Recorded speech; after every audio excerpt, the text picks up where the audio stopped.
story you are about to see is true. The names have been changed to protect the innocent.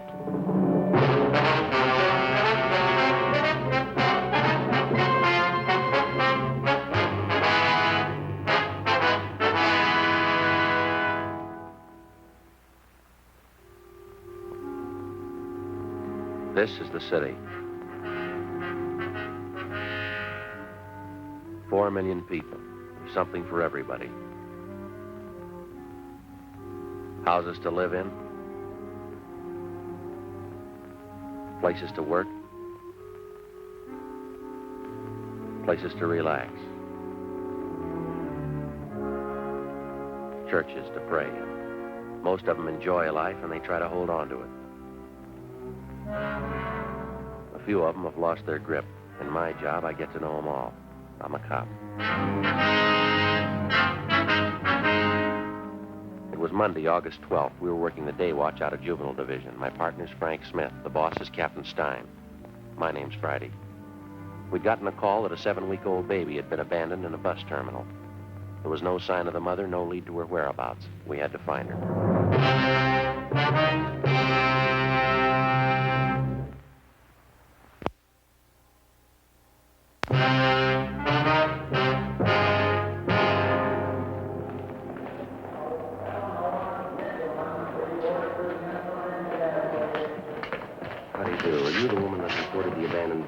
Yes, that's right.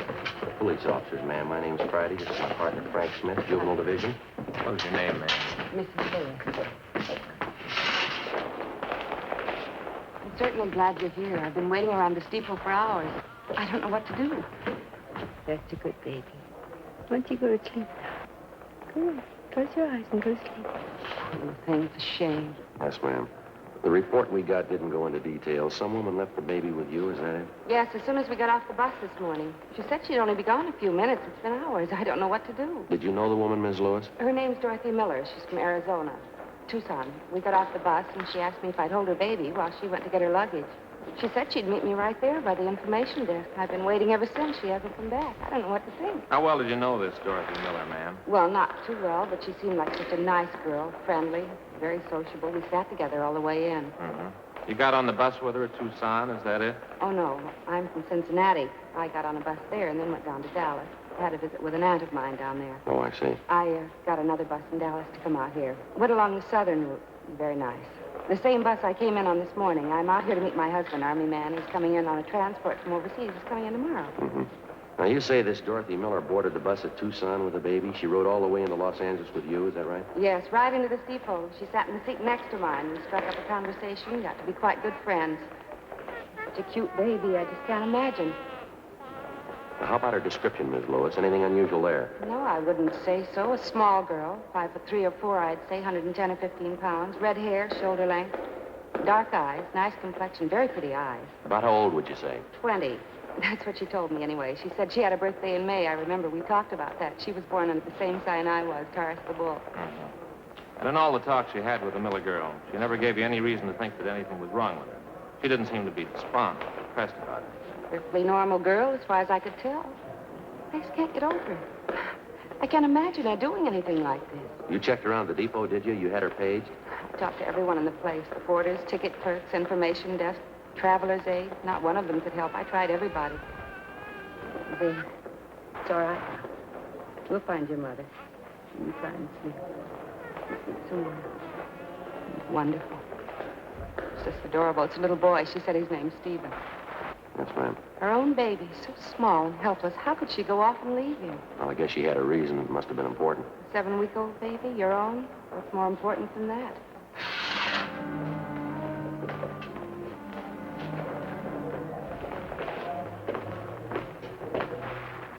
Before we left the bus depot, Frank contacted the clerk at the depot information desk and left our card with him. If anyone came in to make inquiries about the abandoned child, he was to advise them to get in touch with us. 11:48 a.m. The woman the baby had been left with, Mrs. Marjorie Lewis, agreed to return to the office and give us a complete report on everything she knew about the case. As soon as we got back, we briefed Captain Stein on what had happened, and he assigned policewoman Betty Stone to come in and help out with the baby. A cursory examination seemed to indicate there was nothing abnormal about the baby, no apparent deformities. We checked the blanket and the baby's clothing, but we found no identifying marks of any use to us.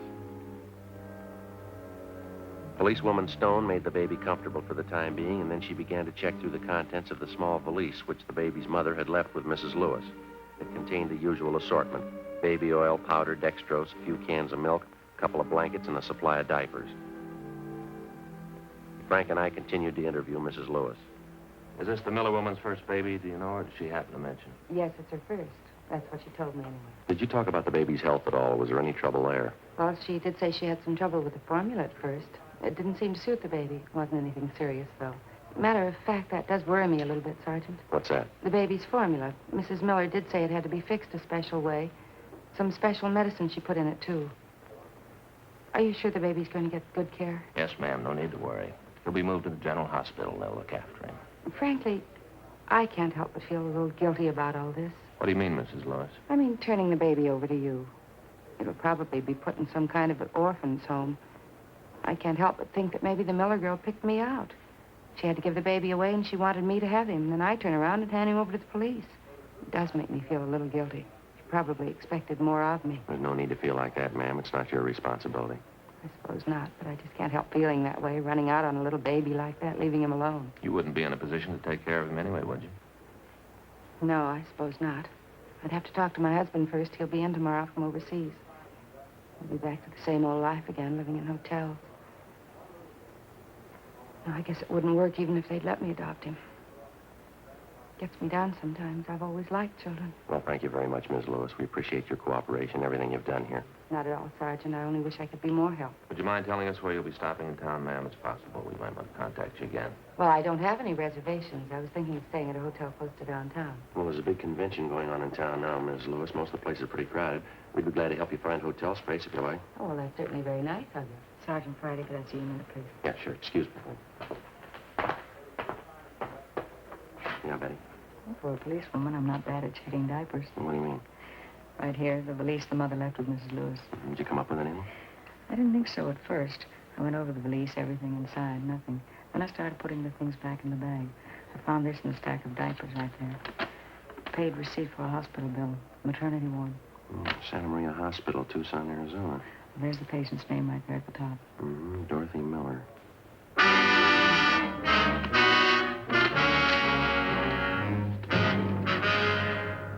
12:30 p.m. A local broadcast and an APB were gotten out on Dorothy Miller. Then we sent a communication to the Tucson Police Department laying out the story for them and asking them to check with the Santa Maria Hospital there for a possible lead on the missing mother. Meantime, the baby was removed to the general hospital. We found accommodations for Mrs. Lewis in a downtown hotel. We dropped her off there, and then we drove back to the bus depot on 6th Street. We tried to locate the driver of the bus on which the Miller woman and her baby had arrived that morning. We were told he was off duty and that he wouldn't report back in until 8 o'clock the following morning. We left our card along with a message for the driver asking him to contact us as soon as he returned. For the rest of the afternoon, Frank and I, along with 2 other men from Juvenile Division, checked with all the bus depot personnel, but we were unable to turn up any kind of a lead. After that, we started making the rounds of the hotels, bars, restaurants, and taxicab stands in the neighborhood. The same results, nothing. 7:55 a.m. the following morning, I reported back in for work.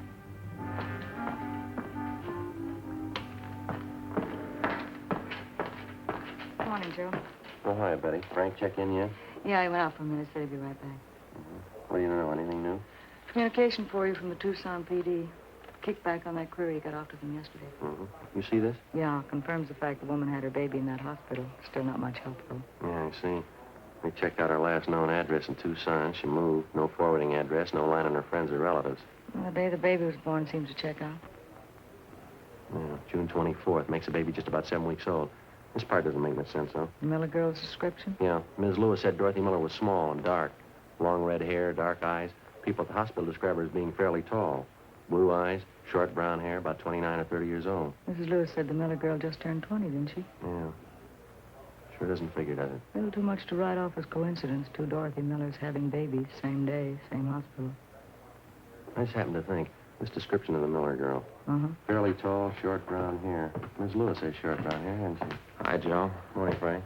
You know that bus driver we wanted to talk to, the one that drove the bus that Dorothy Miller and the baby came in on yesterday? Yeah. Well, he came up to see us. He's in the next room. I've been talking to him. You saw this answer from Tucson. Yeah. I think we got the tie-in. How's that? That description Mrs. Lewis gave us of Dorothy Miller. The driver doesn't remember anyone like that on his bus. He remembered Mrs. Lewis, though. She didn't get on the bus at Dallas. She didn't sit next to a young girl with a baby either. Driver says he's sure of it. Well, then what's the pitch? Mrs. Lewis got on the bus at Tucson. She had a baby in her arms.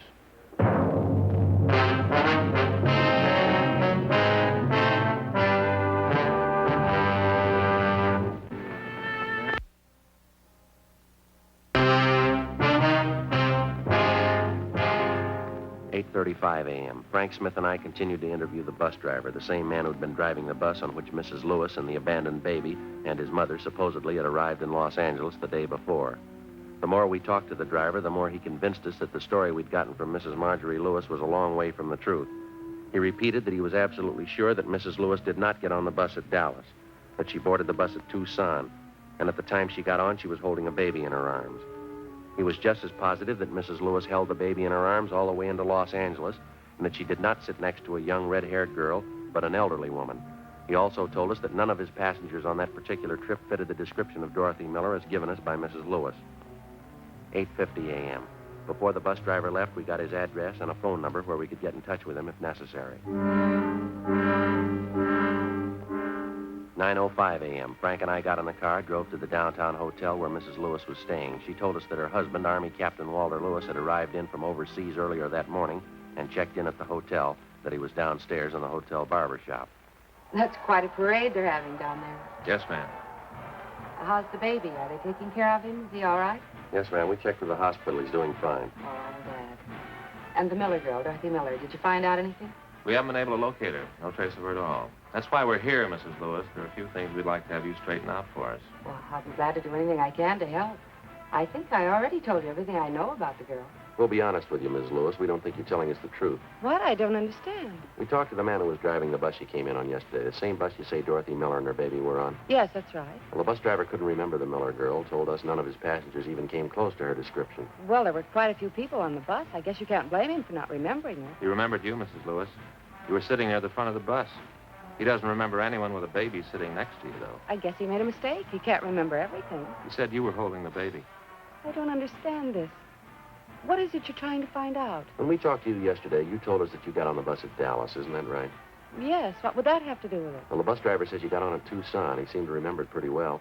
Says when you got on the bus, you were holding a baby in your arms. Oh, that's silly. He's wrong. He must have me confused with somebody else. I don't see how, ma'am. He says you were the only woman on the bus with a baby. What's the point of this, Sergeant? I don't understand any of this. Well, now, frankly, Ms. Lewis, neither do we. I don't know why you're lying to us about this, but apparently you are. You're wrong. I'm not lying. It happened just the way I told you. The girl gave me the baby to hold, and then she disappeared. There's no reason for me to lie about that. We found a receipt for a hospital bill in that valise with the baby's things in it. The receipt was made out to Dorothy Miller. Well, that proves it, doesn't it? She was on the bus with me, and her baby was with her. Check was made with a hospital at Tucson. They remembered the name Dorothy Miller. She gave birth to a baby boy about 7 weeks ago. She wasn't the same girl you described to us. Description wasn't even close. Then it must be a mistake. I guess somebody made a mistake. I can't understand any of this. They sent us back a description of the Dorothy Miller who stayed at the hospital. Fairly tall woman, short brown hair, about 29 or 30. Yes? Description fits you, Mrs. Lewis. Fits almost perfectly. It's wrong. It has to be wrong. The whole thing's a mistake. No, I don't think so, ma'am. Why don't you tell me? What do you think? Tell me, please. Well, there is no Dorothy Miller. There never was. There's no such person. That's what you really think. I invented it? I made it all up? Did you?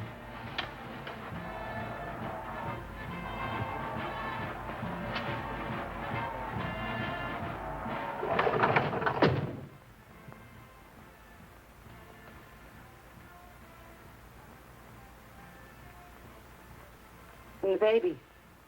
What about him? If there's no Dorothy Miller, what about the baby? I don't know. You want to tell us? Ms. Lewis?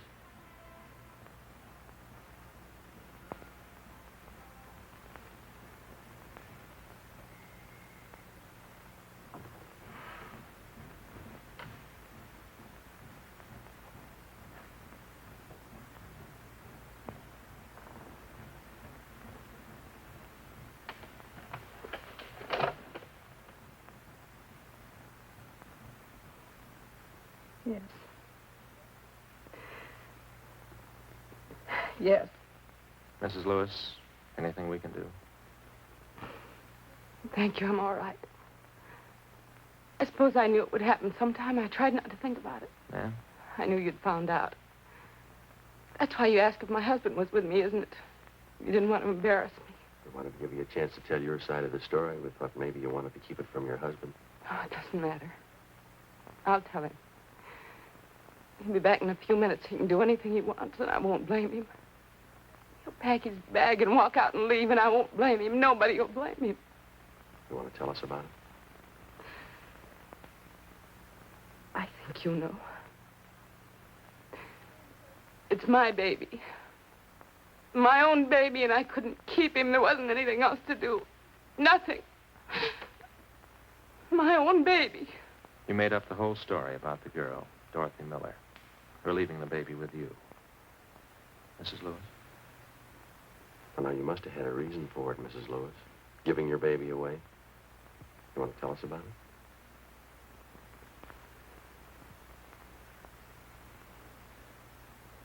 Won't make any difference. Done. It's all done. It's my husband I'm thinking about. Walter. I'm going to have to hurt him, and I don't want to hurt him. I don't know how I'm going to tell him. Tell him what, ma'am? I love him, Sergeant. I tried to explain. I didn't want to be alone. Having him away all the time, I knew there was going to be trouble. I knew it. I didn't want to be alone, and he didn't understand. He only said I was fooling. Yes, ma'am. He left for overseas in October, almost 2 years ago. I went down to Wilmington. I saw him leave on the boat. I stood there and watched him go. I wasn't going to see him. 24 months, I wouldn't see him. No children, no family, just a 2-room apartment. If he only believed me. If he only would have taken me with him. Yes, ma'am. I took it for a year. A whole year. A 2-room apartment, being alone. I wrote to Walter twice a week. It didn't do any good. He didn't want me with him a whole year. And it got too much. You mean you could have joined him overseas? He didn't want you to. I don't know why. I kept writing to him, and he kept letting me off a whole year. Got too much a 2-room apartment alone. You can't spend your life that way. I started going out. Having dates. I had to get out. I started going to parties. Different people. I guess I drank too much. I didn't want to be alone. I guess I always drank too much. Yes, ma'am.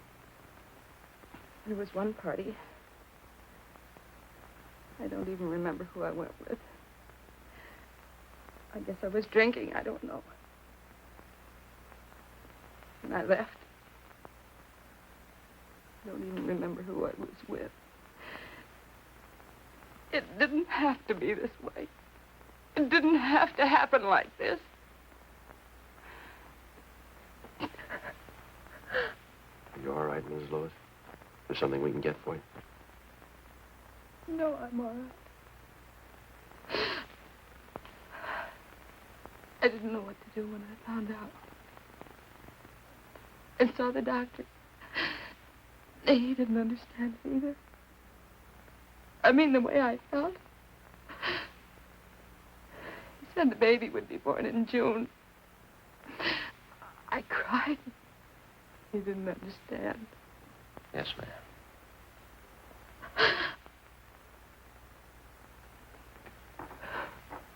When the time came, I went to Tucson, Arizona. They had my baby. At least I wasn't alone. I used a different name at the hospital. Dorothy Miller. Maybe it wasn't Walter's baby. But it was mine. It was mine.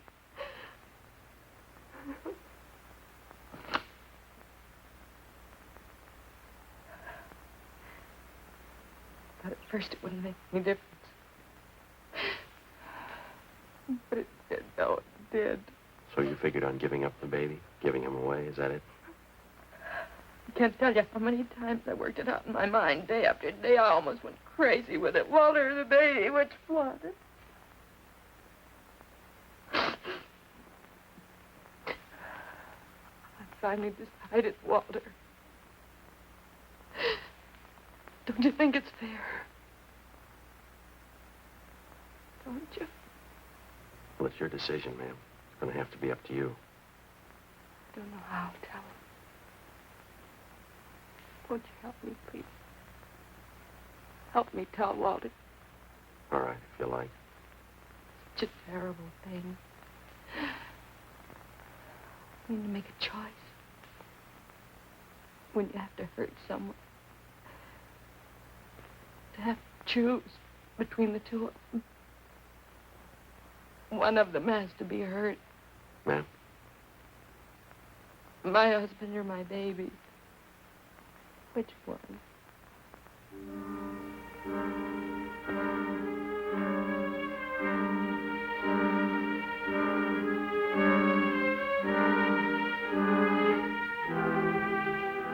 "10:38 a.m. At Mrs. Lewis's request, Frank and I stayed on at the hotel room until her husband, Army Captain Walter Lewis, returned. He was a tall man in his late 30s, dark eyes, tan complexion. Mrs. Lewis was waiting in the adjoining room. It wasn't easy, but as best we could, Frank and I briefed the husband on what had happened. His first reaction was fairly normal. He took it pretty hard. We kept on talking to him. After a while, he calmed down. We laid out the whole story for him again. Are you sure it was my wife? Yes, sir.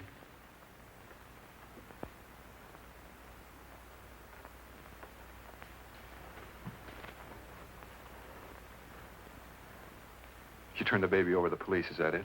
She gave the baby up? Yes, sir. She figured it was the only thing she could do. Kind of hard to figure, isn't it? What's the answer?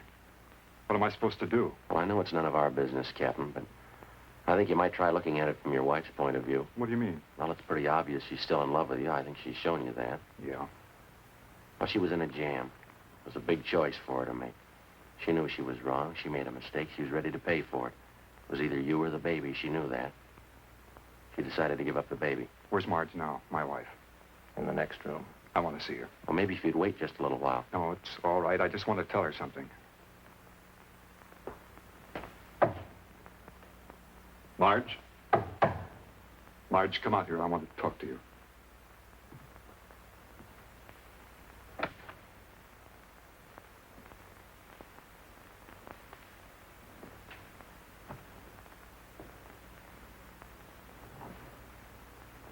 What can I say, Walter? I'm sorry. I'm sorry. There isn't anything else I can say. You don't have to say anything, Marge. You can do what you want. I won't blame you. You've got a right to do anything. I just want to tell you, Walter, I love you, and I'm sorry. I'm sorry. I won't blame you. Anything you do, I won't blame you.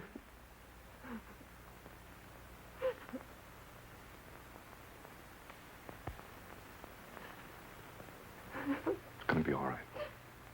Nothing to cry about here. Everything will be all right.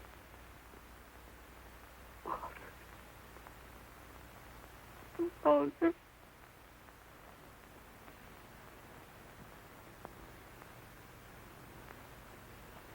Try and take it easy, dear. It was a mistake. I made my share of... It'll all work out.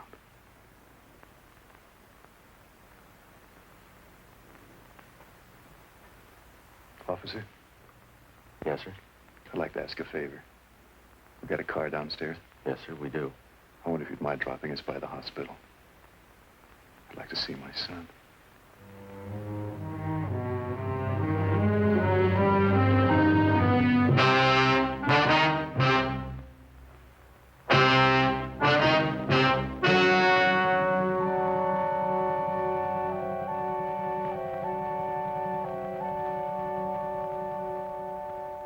On August 15th, a meeting was held in the District Attorney's Office, City and County of Los Angeles, State of California. In a moment, the results of that meeting.